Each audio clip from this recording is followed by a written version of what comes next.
A gente está aqui no canal do Opera Mundi no YouTube para falar de um projeto muito bacana que é o livro Roça é Vida.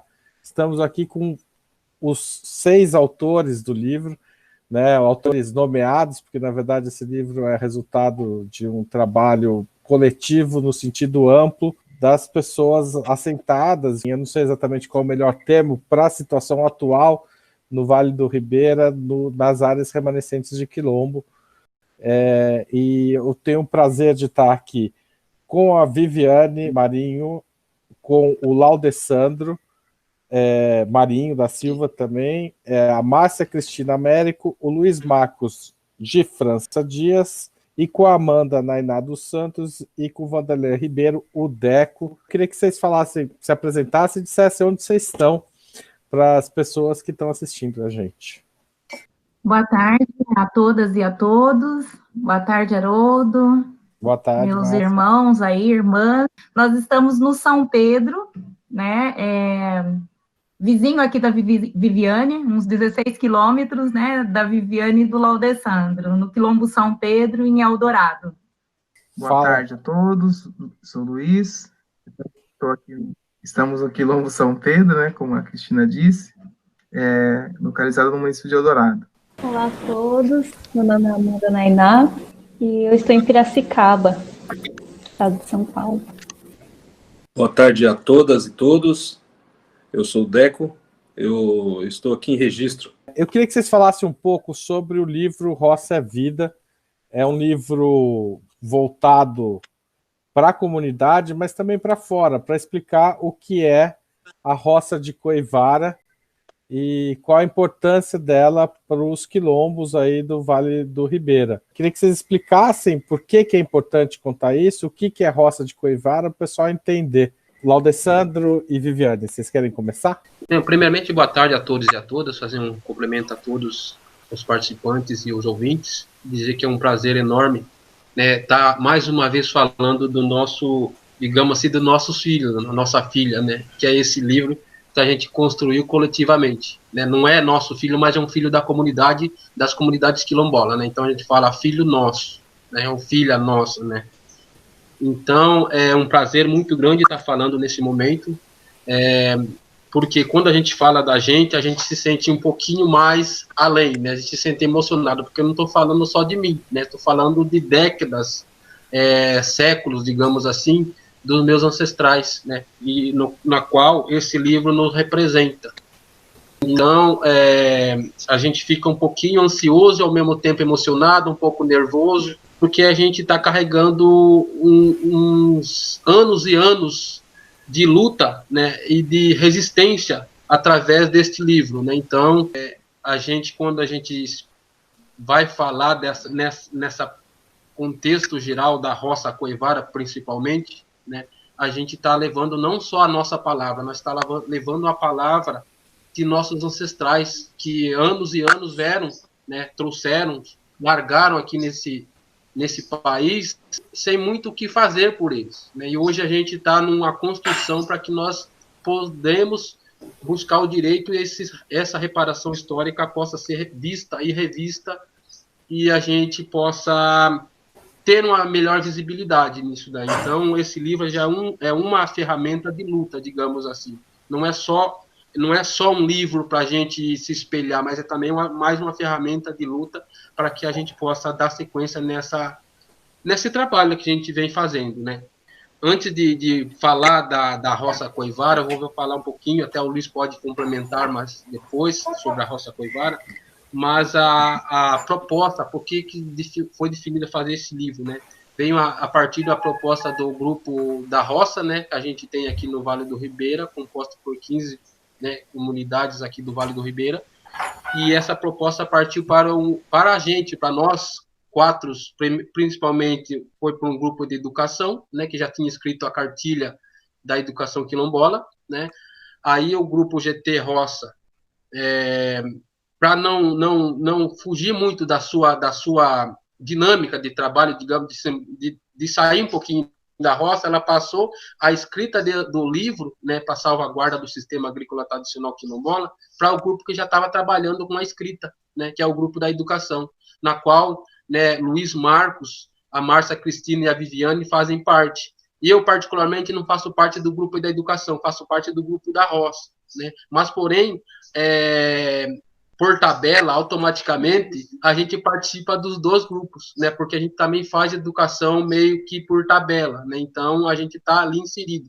Por a Viviane, minha esposa, ser uma doutora na área da educação, a Márcia Cristina, pós-doctor na área da educação, mestre na área da educação, então eu automaticamente entrei, não sou mestre, mas porém essa dinâmica de trabalho coletivo a gente está sempre junto e a gente consegue discutir assim lado a lado, né? Aí na composição desse livro a gente pensou, né, também nessa dinâmica da ilustração, da arte do Deco, né?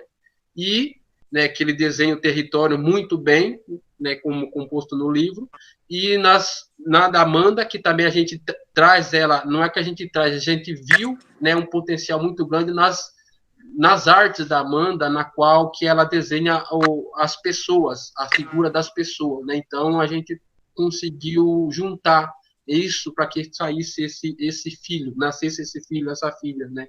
Então assim surgiu esse livro, né?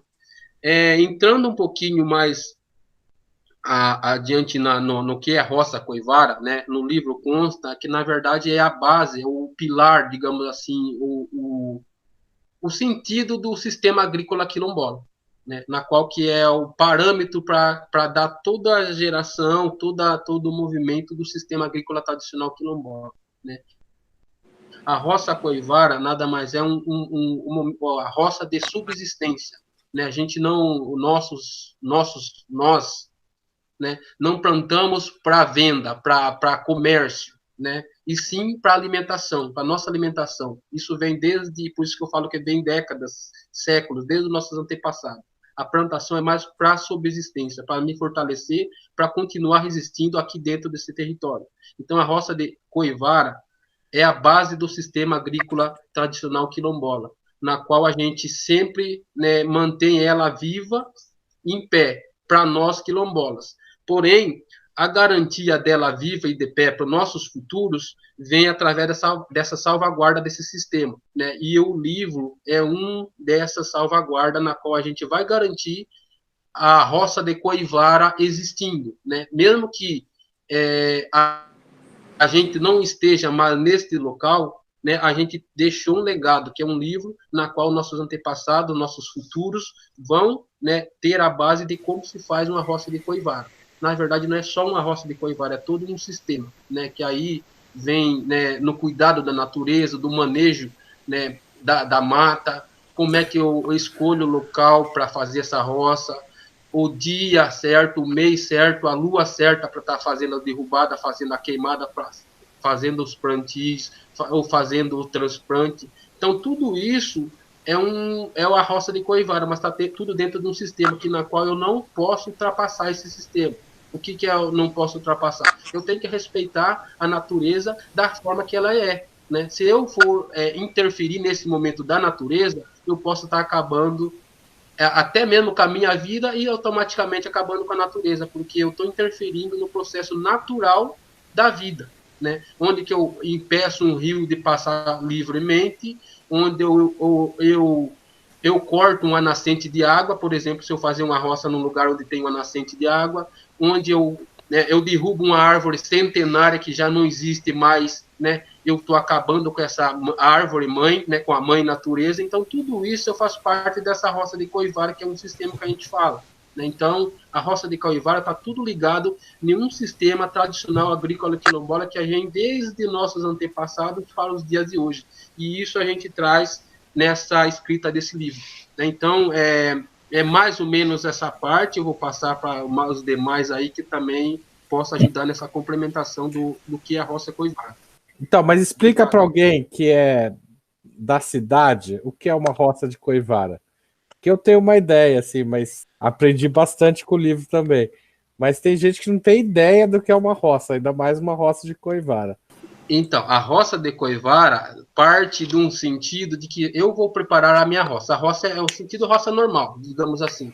Porém, ela utiliza o fogo né, para um melhor aproveitamento do solo. Digamos que nós estamos dentro da Mata Atlântica, aqui do Vale do Ribeira, né, e a gente não tem um grande área, grande espaço para se fazer plantação em longa escala, né? Então a gente utiliza aquele pedaço de terreno que a gente tem. Não dá para usar maquinário também, né?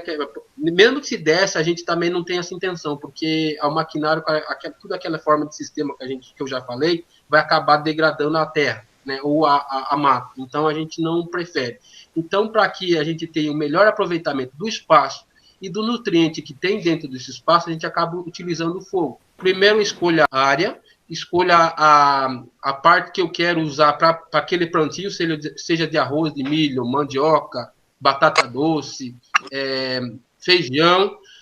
Eu vou só queimar aquela parte que eu vou usar, né? E a partir daí, eu faço um controle que é através do acero, né? Que é onde eu limito o espaço da roça para outro espaço que é mata fechada, mata verde, que eu não quero que queime. Aí só vai queimar aquele espaço que eu vou utilizar, né? Assim eu controlo o fogo e todos os nutrientes que estão dentro daquela área, dessa área queimada, eles vão permanecer ali, né? E ali faz com que o nosso alimento, o produto que a gente vai colocar ali, se observa, né, absorva todos os nutrientes que estão ali dentro dessa área. Então a roça de Coivara é uma forma de utilizar o fogo controlado para o melhor aproveitamento do solo e o melhor aproveitamento da área, né? Que essa área não uso ela só uma vez, eu uso até o máximo que ela dá de nutriente, e a partir daí eu deixo ela descansando, né? Que a gente chama de pousio, né? O descanso nada mais é como é a gente quando trabalha a semana toda, a gente pega o sábado ou domingo, depende do dia, para fazer o descanso, né? E a roça também é a mesma coisa, né? A gente deixa ela, usa 4, 5, 6 anos, depois que ela tiver digamos que não tem tanto nutrientes, a gente deixa ela descansar e depois volta ali de torno de 10, 12 anos, 8, 10, 12 anos, para que ela possa já estar mata regenerada, mata formada novamente. Então a gente acaba fazendo esse controle dentro da própria área para que a gente não agrida o meio ambiente. Eu vou fazer uma pergunta para o pessoal da educação, para a Márcia e para o Luiz, que é o seguinte: se ensinou por muito tempo na escola que a queimada era uma coisa ruim. Não na escola dentro dos quilombos, mas na escola do lado de fora. O que esse livro mostra, e esse sistema tradicional dos quilombos mostra, de produção, é que, na verdade, feita de um jeito controlado e preocupado com o meio ambiente, pelo contrário, é uma forma de preservar. Qual a importância de ensinar isso? Como é ensinar isso?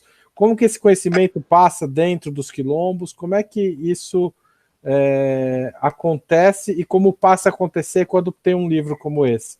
Para a Márcia e para o Luiz, essa pergunta. A gente pensar a escola é pensar num sistema um pouco maior de ensino, né? E aí, muitas vezes, a gente aliar esse sistema de ensino, que nem sempre ele atende aos preceitos de uma educação para a equidade, uma educação que valorize todos os saberes presentes na sociedade, de diferentes povos e culturas. A gente está falando também, se a gente fizer um link com a questão de legislações ambientais excludentes, que desconsideram também os saberes tradicionais, indígenas ou quilombolas, então a gente vai ter uma fórmula aí que vai criminalizar essa prática.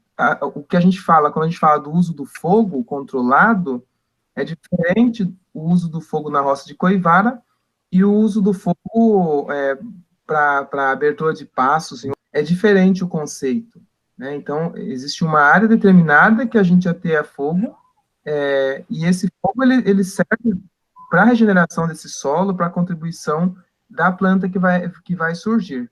A escola, ela é um local onde que as crianças e jovens, eles passam boa parte do dia. Então, ou na escola ou em função dela, o transporte escolar. E ela deveria atender a preceitos que trouxessem, que abarcassem uma educação emancipadora. E, no entanto, isso muitas vezes não ocorre. Então, a gente tem algumas ações pontuais de alguns docentes de algumas áreas, isso não é unânime.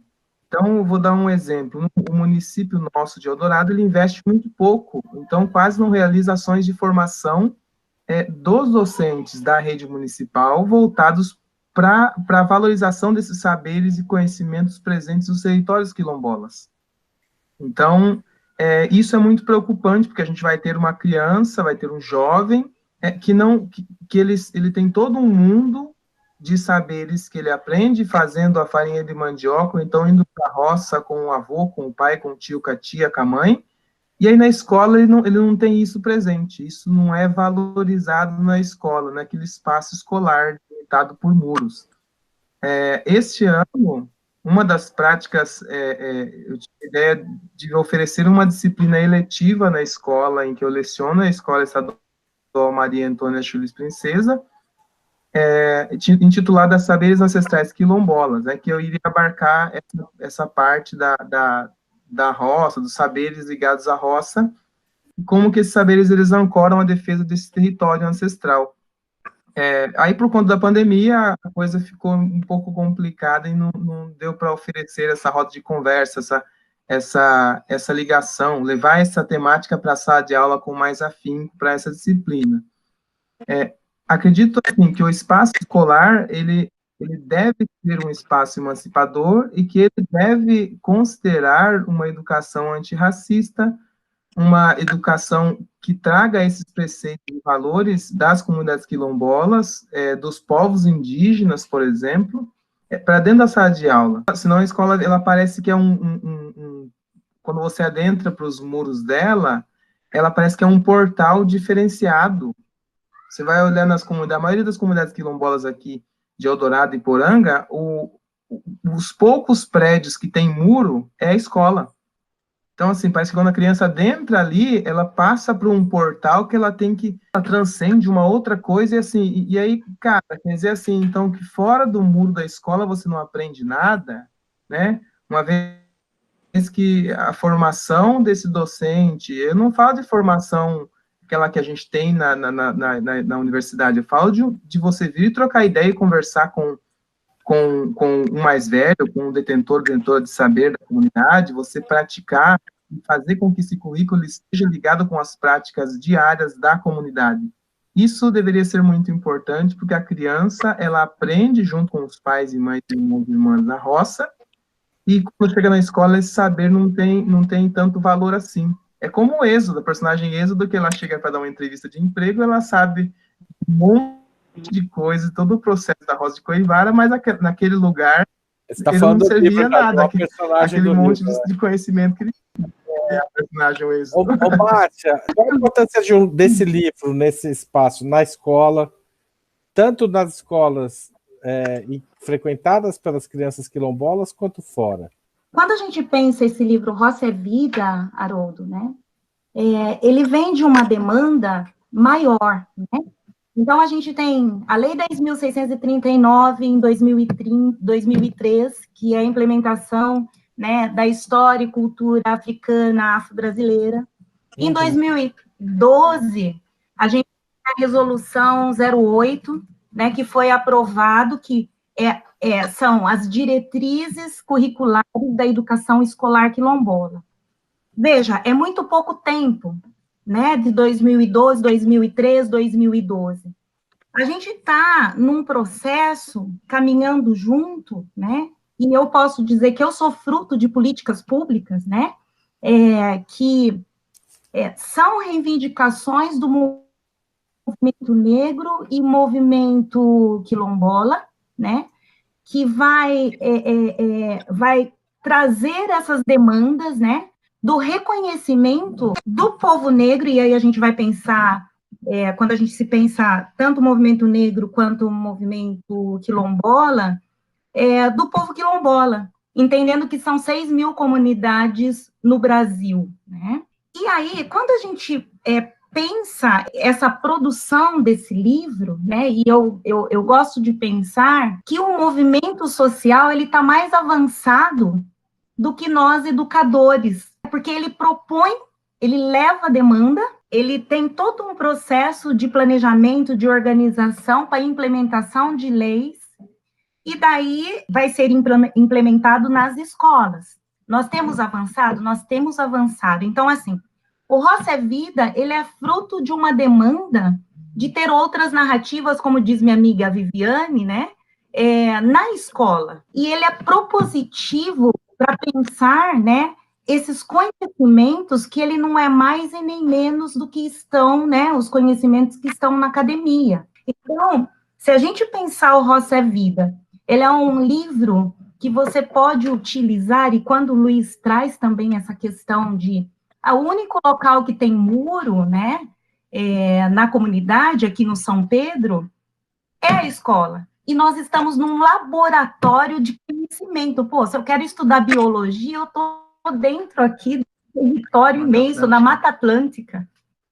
Se eu quero estudar química, puxa, a gente tem todo um processo aí químico, né, dos conhecimentos, as ervas medicinais, o conhecimento das nossas mais velhas, das anciãs e anciãos, né, que eles trazem esse conhecimento das ervas medicinais e da cura, né? Então, antes da gente ir para o médico, a gente vai para os nossos mais velhos perguntar se tem alguma planta. Veja, você tem a questão geográfica, você tem a questão história. Pensar um território quilombola é pensar dentro desse sistema, né, capitalista, uma das formas de resistência contra um sistema opressor, né, colonial, escravagista. Então, a gente tem história e bibliotecas vivas no Quilombo.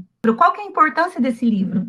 Ainda essas histórias, elas são invisíveis, né, no campo da educação, nas bibliotecas. Então, assim, se pensa que é uma contribuição de conhecimento, né? Então, quando a gente vê, né, e aí a gente vai pensar esse livro, essa demanda do GT, pensando a questão da Roça de Coivara, ela ser reconhecida enquanto patrimônio histórico e material da humanidade, também levar um pouco mais desse conhecimento que foi invisibilizado até hoje. É essa nossa contribuição. No Vale, quantas pessoas vivem em áreas quilombolas? No Vale do Ribeira, nós temos 60 comunidades, aproximadamente. No estado de... 60 comunidades. 60 comunidades. No estado de São Paulo, ele chega a 87 comunidades. A maioria das comunidades dentro do estado de São Paulo está nessa nossa região, aqui no Vale do Ribeira. Então, a maior concentração de quilombos, que é aproximadamente 57 comunidades, está aqui no Vale do Ribeira. E onde nós estamos, Haroldo, Eldorado e Iporanga, né? Eldorado nós temos 15 comunidades, né? E entre Eldorado e Iporanga, aproximadamente 30 comunidades, né? Mais ou menos isso. E quantas pessoas vivem mais ou menos nessa área? Só para ter uma ideia. Na verdade, cada comunidade tem a sua particularidade, né? Então, assim, assim como em Ivaporanduva, a comunidade onde eu atuo, onde eu moro, é diferente da comunidade do Quilombo São Pedro, por exemplo. Uhum. Só que, porém, o objetivo dessas comunidades é uma só, né, que é a garantia, conquista dos territórios, né? Por isso que a organização vem de uma associação, né? E todas as comunidades quilombolas, para garantia desse território, busca desse território, permanência desse território, tem uma organização que é a associação, né? Por exemplo, Ivaporanduva tem a Associação Quilombo de Ivaporanduva, né? E o Quilombo São Pedro, por exemplo, tem a Associação dos Remanescentes de Quilombo de São Pedro, não sei se é esse nome mesmo, o Luiz pode me corrigir. E outras comunidades quilombolas, das 60 aqui, a mesma coisa, né? Mesmo formato, né? Nem todas trabalham iguais e nem todas as comunidades são iguais. Eu não posso falar de Ivaporanduva, por exemplo, aqui, ao mesmo tempo falar por Bombas, lá, né, no Iporanga, aqui para cima, né? Ou Porto Velho, ou lá no litoral norte, né, comunidade quilombola lá no litoral norte, que as diferenças são várias, né, na qual o litoral norte está na beira da praia, né, não dá para você falar, por exemplo, que a principal atividade deles é a roça de coivara. É só para chegar nessa questão de quantidade de pessoas, porque varia. Porque Ivaporanduva, por exemplo, temos em torno de 110 famílias. Vai dar em torno, assim, de 350 a 400 pessoas. Temos comunidades vizinhas que tem 30, 25 famílias, mas às vezes não, aí vai multiplicar pelo igual de pessoa. Então, tem essa constância de variedade, né? Então, falando de Ivaporanduva, tem em torno de 110 famílias, em torno de 350, 400 pessoas, porque aí a gente não tem essa estatística completa. Por quê? Porque tem muitas famílias que às vezes moram 1 a 2 pessoas na mesma casa, 2 famílias na mesma casa, e às vezes, ao mesmo tempo, tem famílias que às vezes estão na cidade por um momento, mas às vezes já está, ao mesmo tempo, está nas comunidades. Então, tem essa constância de variedade de famílias e pessoas. A média baixa, assim, é de 50, né, 50 famílias, né, máximo 100, digamos assim, por comunidade. Tá ótimo. Ó, a Márcia quer complementar lá. Haroldo, no Vale do Ribeira, e aí a gente está falando entre o estado de São Paulo e Paraná, são 10 mil famílias. Esse é um dado do EACONE, tá? Que é a Equipe de Articulação e Assessoria das Comunidades Negras do Vale do Ribeira. Esses dados também, eles são estimados. E a gente vai ter uma média aí, a média de comunidades seria o quê? 50 famílias por comunidade, isso é uma média. Tem comunidades que vão ter mais e outras vão ter menos, né?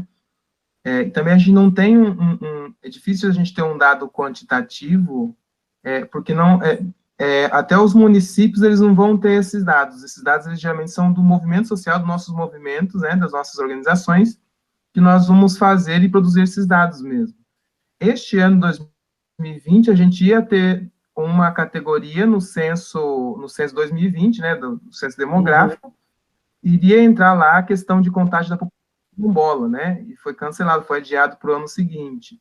Mas seria um avanço importante, a Coordenação Nacional de Quilombos que articulou lá em cima, pensando nessa questão de mapear quem somos nós, onde estamos, quantos nós somos, até para direcionar as políticas públicas municipais, estaduais e federais para essa população específica que às vezes a gente não é quantificado. O município muitas vezes não dá conta de fazer todo esse procedimento de mapeamento, né? Ótimo, eu acho que vocês deram uma dimensão super boa para quem está assistindo do tamanho, da quantidade de gente, né? 57 mil pessoas é uma cidade grande, né? Assim, não grande, gigante, mas é uma cidade organizada, assim, é muita gente, se a gente pensar um conjunto de pessoas que tem essa trajetória, que estão ligadas aos quilombos. Então, mesmo que sejam números ainda imprecisos, é legal para quem está assistindo ter uma dimensão disso, né? Então, muito obrigado. Agora eu queria falar um pouco da feitura do livro. Tem os que escreveram e tem os que desenharam. A Viviane não falou ainda, eu queria que ela falasse um pouco sobre a feitura do livro mesmo, Viviane. Conta pra gente. Para falar da feitura do livro, é muita conexão com a questão da escrita e da ilustração, né? Como o Laudeciano falou que ele não é educador, ele tributou os títulos para mim, para a Márcia Cristina, para o Luiz, mas a perspectiva do livro é muito de uma praxe social. Né? Então, quando a gente está pensando a questão da educação, por exemplo, na minha sala de aula, a sala de leitura das minhas crianças é uma esteira confeccionada por uma artesã da comunidade. Então, as crianças elas têm acesso a uma literatura antirracista. E o livro Roça é Vida está nessa demanda. Uma criança que tem uma professora que pensa a educação antirracista, ela vai ter acesso a uma literatura antirracista. E dentro da comunidade quilombola, como o Luiz muito bem pontuou, infelizmente a escola é o único lugar que tem muros.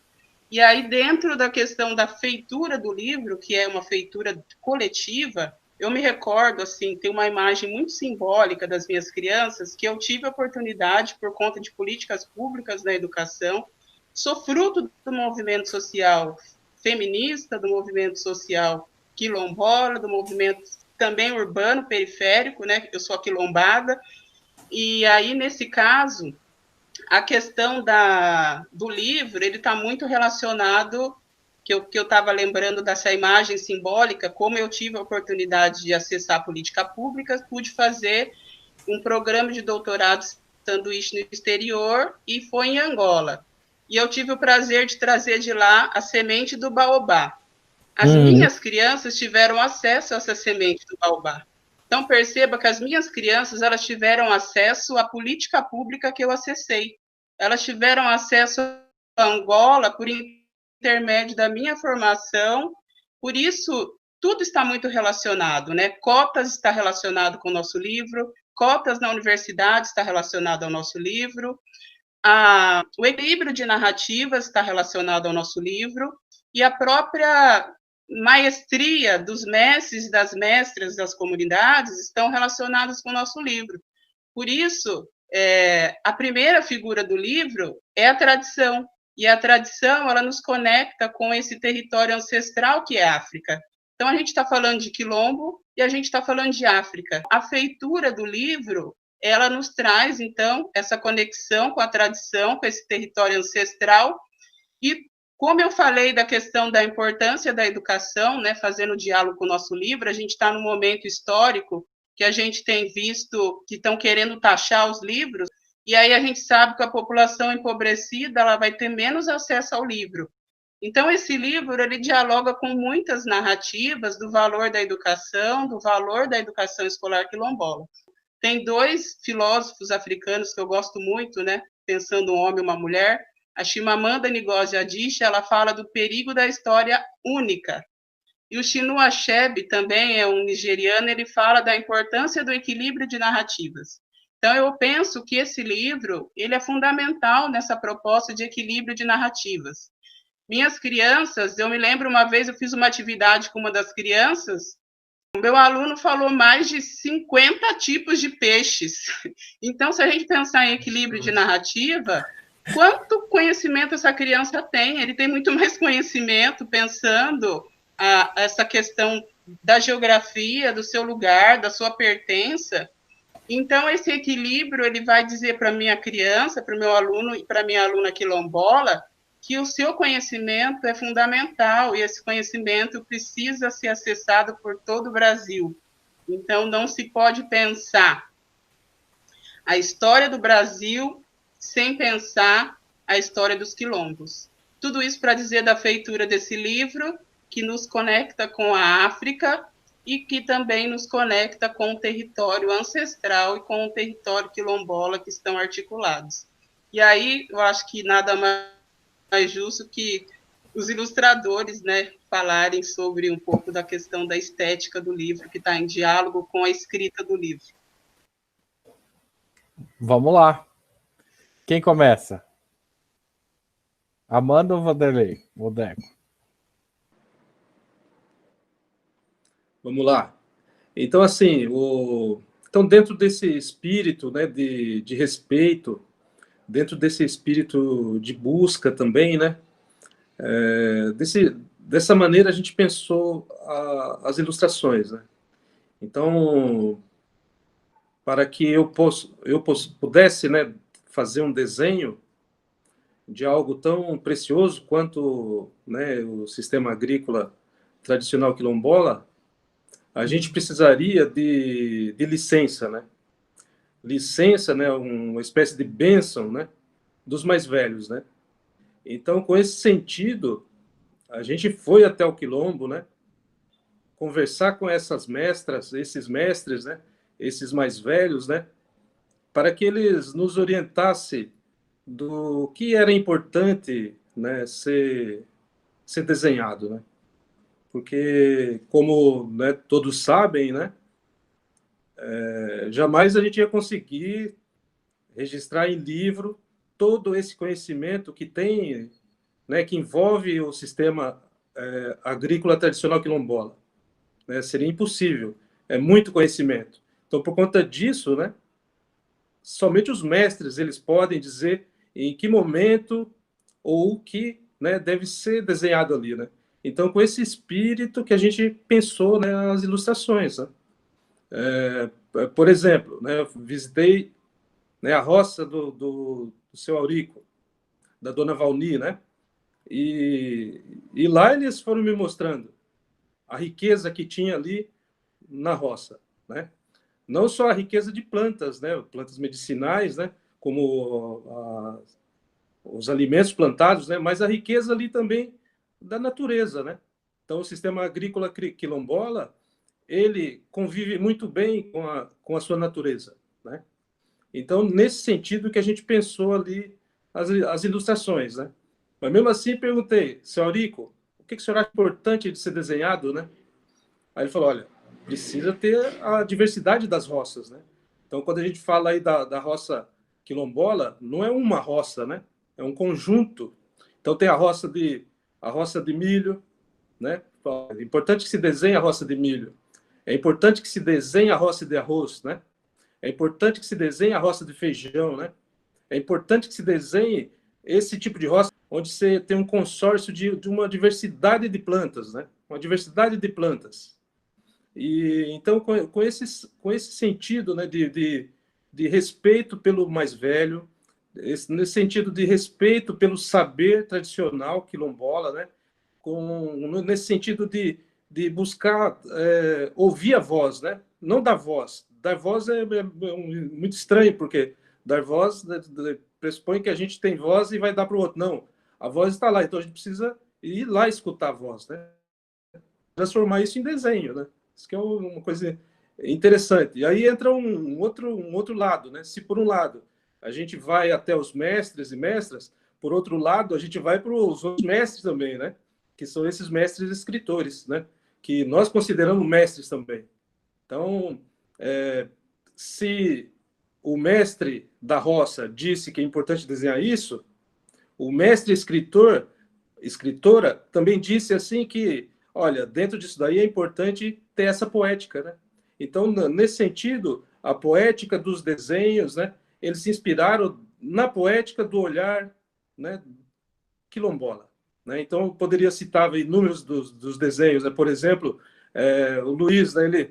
Ele me mostrou a imagem da roça de arroz. É lindo esse desenho. É lindo por conta da poética do olhar do Luiz que viu isso, né? Isso aí também é valorizar, né, o saber quilombola, né? Ou então o Laudessandro, quando disse, né, quando foi desenhar a parte da derrubada da mata, o Laudessandro falou, olha, essa árvore acho que é um pouco mais grossa, né? Então ali o saber, né, o saber quilombola e orientando ali como deveria ser desenhado aquilo, porque isso aí podia passar uma mensagem às vezes até errada, né? Então se você corta, por exemplo, uma mata com árvores pequenas, significa que a terra ali ainda não está boa, né? A terra ainda não está fértil. Então a árvore tem que ter um diâmetro muito maior do que aquele para que tenha, né, tenha fertilidade boa, por exemplo, a roça de arroz, né? Então são saberes ali que a gente foi aprendendo com esses mestres escritores, né? Ou a Viviane quando fala aconselhando, né, olha, acho que é importante desenhar aqui o processo de resistência, né? Que é uma das personagens, a Amanda depois fala muito mais bonito, né, Amanda? O processo de resistência que a Viviane falou, é preciso a gente falar da luta contra as barragens, né? Então, um dos personagens nossos lá do território está lá, ó, né? Barragem não, nós não queremos barragem aqui no nosso território, né? Isso aí foi o olhar, né? O olhar da Viviane. Então, sempre buscando, né? No olhar desses mestres, que a gente tentou dar uma cara, né, como o Luiz bem falou, dar uma cara do que seria essa roça quilombola, né? E a Cristina, né? A Cristina, olha, precisamos ter, né, a feira, né? Então, um dos desenhos, uma das ilustrações é a feira quilombola, né? A feira de troca de sementes, né? E mudas tradicionais quilombolas. Então, esse conhecimento que foi passado ali foi orientação do quilombo, né? Então foi com esse pensamento, né, que a gente sempre buscou trazer, né, esse olhar, essa poética, essa estética da roça, né, sempre a partir do saber quilombola, com todo o respeito, né, que a gente possa ter, entendeu? Por enquanto. E Amanda, o Deco desenhou mais o trabalho, as pessoas, as áreas e tal. e você as personagens. E as personagens do livro têm nomes muito bonitos, então, se você puder falar sobre isso também. Olá. Então, as mulheres quilombolas, as parteiras, as benzedeiras, as lideranças e agricultoras quilombolas foram nossas referências na criação das personagens nas ilustrações. E eu tenho trabalhos específicos voltados para rostos, né, em sua maioria femininos e negros, que são essas gentes da gente, que transitam no dia a dia da minha cidade, nos lugares que eu passei, e que são esses rostos que também são familiares, amigos e militantes queridos para mim. E para a construção de uma imagem que transmitisse e representasse cada personagem e as comunidades quilombolas do Vale, nós utilizamos vários elementos e características observadas durante os nossos processos de inserção e vivência nas comunidades durante os anos, né? Eu tive vivências, no meu caso, em Ivaporanduva e São Pedro. Mas essas características estão voltadas para etnicidade, historicidade, conhecimento, ancestralidade e o território. Então, nós utilizamos imagens de acervos pessoais disponibilizados por vários quilombolas, mantendo durante a ilustração não rostos específicos, mas captando e compondo diversificadas essências.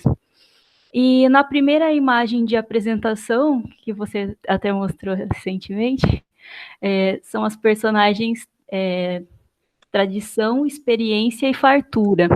Então, nós pensamos nessa organização por meio da senioridade, que é o respeito e aprendizado com o mais velho, né? Ou também chamado de antiguidade, que é a classificação das pessoas com base em suas idades cronológicas, onde a mulher ela é portadora da vida, do conhecimento dos antepassados, na cultura, ela é o centro de organização social e ela participa de todas as tomadas de iniciativa de luta e cuidado pelo território, né?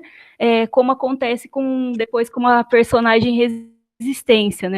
Todos nós, né, enquanto ilustradores, ilustradoras e escritoras, nós tínhamos contato com o texto, e quando ele ficou pré-estabelecido, nós fazíamos a leitura dos capítulos, íamos identificando onde caberiam essas ilustrações e quais informações sobressaíam para poder pensar o que ficaria legal para compor.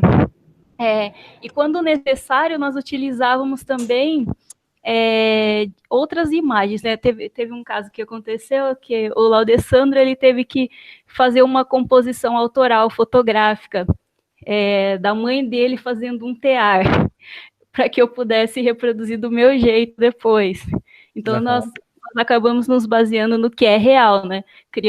Criamos com base nessa realidade que permeia os saberes de manutenção da vida das comunidades, e os quilombolas são os personagens e protagonistas principais aí.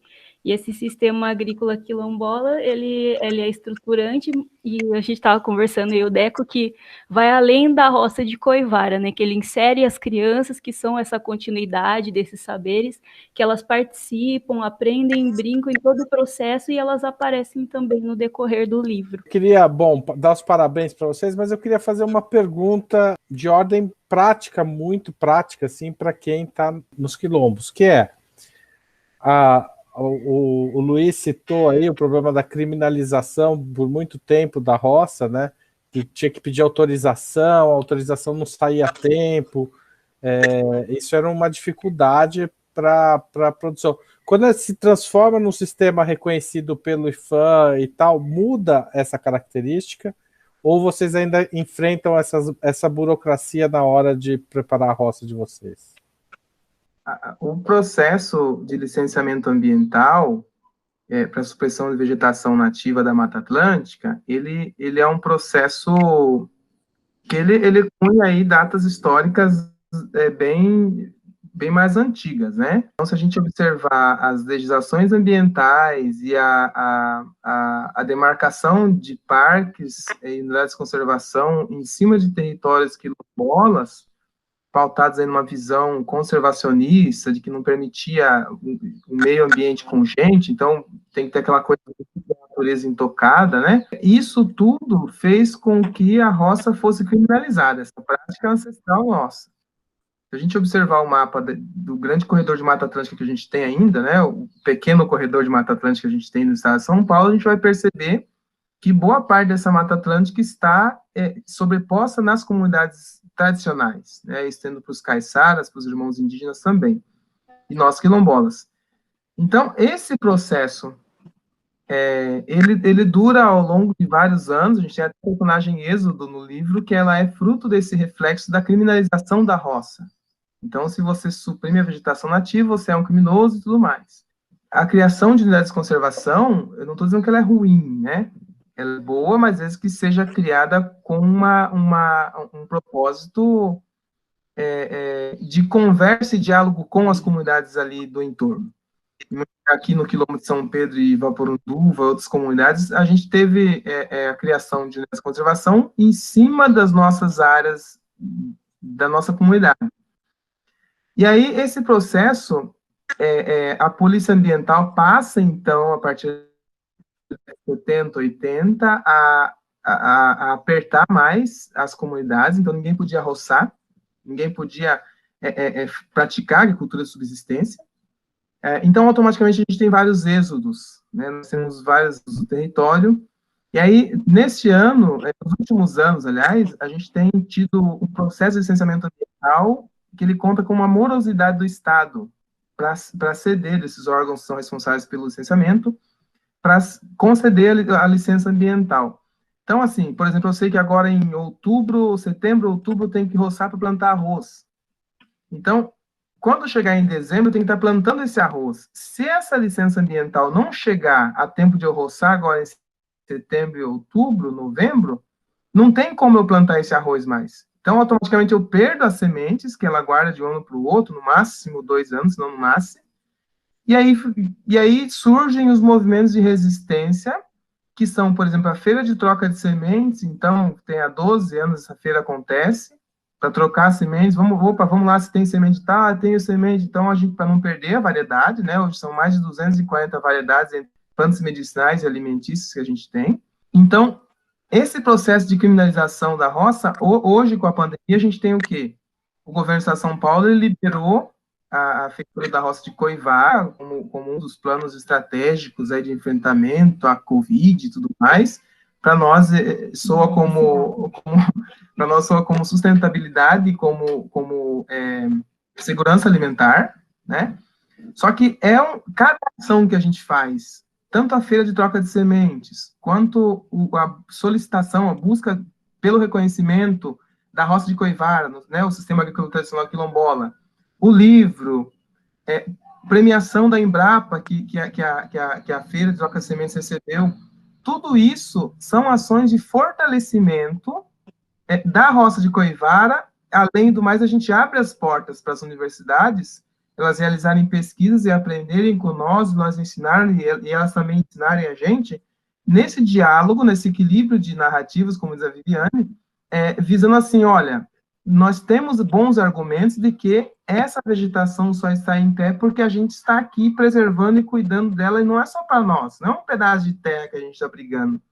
A gente está brigando pela defesa do meio ambiente, pela defesa do que ainda resta de Mata Atlântica do país. E somos nós, grandes responsáveis, homens e mulheres do campo, né, em sua maioria comunidades tradicionais, pequenos agricultores, que somos responsáveis pela preservação e por mandar ar e por preservar tudo isso que está aqui no Vale do Ribeira ainda. Acho que esse é um grande entrave. Então, cada ação que a gente realiza em prol da roça, de defesa da roça de Coivara, ela tende a contribuir para um montão de gente que não é só gente. Sim, com certeza.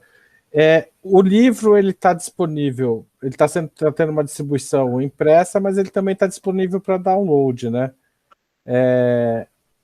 Viviane, você podia contar para a gente como acaba a história? Porque a gente falou lá do começo, quando a Amanda falou, que acaba com o nascimento, né? E também dizer onde as pessoas podem fazer o download do livro para os professores e professoras que não tiverem acesso direto a ele, a versão impressa, possam usar também na sala de aula a versão digital. Então, sobre a disponibilidade do livro, né? ele pode ser acessado pelo site do ISA, tem lá o lançamento do livro Roça é Vida, e tem um link para a pessoa poder baixar por download. Para nós é interessante que a pessoa que vai baixar entre por aí, para a gente ter um controle também, não controle no sentido de vigiar e punir, mas controle no sentido de saber por onde o livro tem andado. A gente vai colocar o livro tem andado, né, dentro da... E sobre o livro, conta um pouquinho da história aí pra gente. Não precisa contar tudo, porque senão perde um pouco a graça, mas um pouquinho pode contar. Eu vou fazer uma provocação. Eu, como contadora de história, adoro fazer provocação para as pessoas ficarem com muita vontade de ler o livro. Bom, o livro, ele começa com a tradição, né, que nos conecta com o território ancestral. A tradição, ela tem como herdeira a experiência, e a experiência simboliza no livro essa universidade aberta, que é todo esse conhecimento que está dentro do território. A experiência, por sua vez, ela também tem a fartura. A fartura, ela simboliza todo homem, toda mulher, todos os territórios quilombolas. Então, as 6.000 comunidades quilombolas que existem no Brasil é a fartura. Então, hoje, nesse contexto de pandemia, a fartura está aí. Está presente, inclusive fazendo doações de toneladas de alimentos para os nossos irmãos e irmãs que estão na periferia, vivendo a questão da dificuldade em relação à insegurança alimentar. E aí a fartura, então, ela tem como posteridade a continuação e o êxodo. O Luiz já falou do êxodo, a continuação. E a fartura, ela tem uma relação de compadrio, que significa as relações sociais que são estabelecidas no território, né? A relação de comadre, de compadre. Então, a fartura, ela tem a comadre luta e o compadre território. E depois o desfecho do livro, né? O livro também tem muito essa perspectiva das famílias quilombolas, eu acho que é muito importante dentro dessa perspectiva de representatividade, as crianças verem suas famílias no livro, verem sua mãe, sua avó, seu avô, seu pai, sua mãe. Então, o livro tem dentro dessa perspectiva de famílias no livro, e finaliza com a esperança, que é fruto de um amor. A esperança, então, ela simboliza o final do livro, finaliza com a esperança, o verbo esperançar, que é a esperança que se movimenta. Então, é um pouco isso que é a narrativa do livro Roça é Vida. Gente, queria agradecer muito vocês por essa hora de conversa. Foi um prazer estar com todos vocês. Foi muito legal estar com todos, né? Eu acho que isso torna a conversa muito completa, muito ampla. E que bom que hoje a gente conseguiu fazer. Choveu menos, a minha internet balançou antes da gente gravar. Eu fiquei com medo dessa vez eu estragar a conversa, mas deu tudo certo, e muito obrigado, e parabéns novamente pela conquista, né, do sistema agrícola tradicional quilombola como um patrimônio reconhecido pelo IFAM, e parabéns pelo livro, que eu acho que é uma obra muito, muito bacana, tá certo? Tenho certeza que o pessoal do Opera Mundi vai gostar. Tchau, tchau. Haroldo, obrigado, hein, meu? Tudo de bom para você, meu. Obrigado, Deco. Obrigado, aqui, aparecer pelo vale, chega até aqui em casa, meu. Pode deixar que eu vou mesmo. Tchau, gente. Só chega aí. Tchau, Haroldo. Obrigada. Tchau, gente.